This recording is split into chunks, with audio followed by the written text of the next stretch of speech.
ലോകസമ്പന്നരുടെ Forbes real time പട്ടികയിൽ ഏറ്റവും സമ്പന്നനായ മലയാളിയായി Lulu group chairman M A. Yusuffali തെരഞ്ഞെടുക്കപ്പെട്ടു.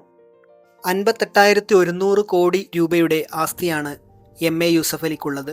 ഹൈപ്പർ മാർക്കറ്റുകൾ, ഷോപ്പിംഗ് മാളുകൾ, IT infrastructure, food processing, hospitality തുടങ്ങി വിവിധ മേഖലകളിലായി മികച്ച വളർച്ചാ നിരക്കാണ് ലുലുവിനുള്ളത്. മിഡിൽ ഈസ്റ്റിൽ മാത്രം 260-ലേറെ റീറ്റെയിൽ സ്റ്റോറുകൾ ലുലുവിനുണ്ട്. ലുലു റീറ്റെയിലിന്റെ മികച്ച വളർച്ചാ നിരക്കും വാർഷിക വളർച്ചയ്ക്ക് കരുത്തേകി. വിപുലമായ വികസന പദ്ധതികൾ നിക്ഷേപകരുടെ സാന്നിധ്യം വർദ്ധിപ്പിക്കാൻ ഗുണം ചെയ്തു. നിക്ഷേപകരുടെ വലിയ സാന്നിധ്യവും റീറ്റെയിൽ രംഗത്തെ മികച്ച പ്രകടനവും കണക്കിലെടുത്ത് നിക്ഷേപകർക്കായി 8,500 കോടി രൂപയുടെ ലാഭവിഹിതം നേരത്തെ പ്രഖ്യാപിച്ചിരുന്നു. 78% ലാഭവിഹിതമാണ് ഇതോടെ നിക്ഷേപകർക്ക് ലഭിക്കാൻ വഴിയൊരുങ്ങിയത്. ജോയ് ആലുക്കാസ് ഗ്രൂപ്പ് ചെയർമാൻ ജോയ് ആലുക്കാസ് ആണ് പട്ടികയിലെ മലയാളികളിൽ രണ്ടാമത്.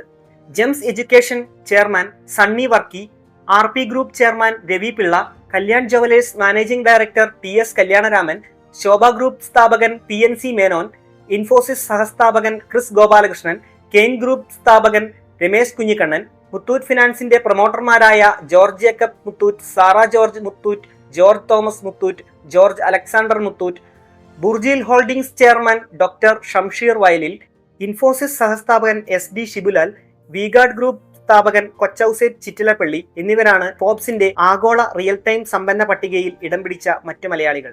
ആഗോളതലത്തിൽ ടെസ്ല, സ്പേസ് എന്നിവയുടെ മേധാവി ഇലോൺ മസ്ക് ആണ് ഒന്നാം സ്ഥാനത്ത്. ഒറാക്കിൾ സഹസ്ഥാപകനായ Larry Ellison, Meta CEO Mark Zuckerberg എന്നിവരാണ് 2ഉം 3ഉം സ്ഥാനങ്ങളിൽ.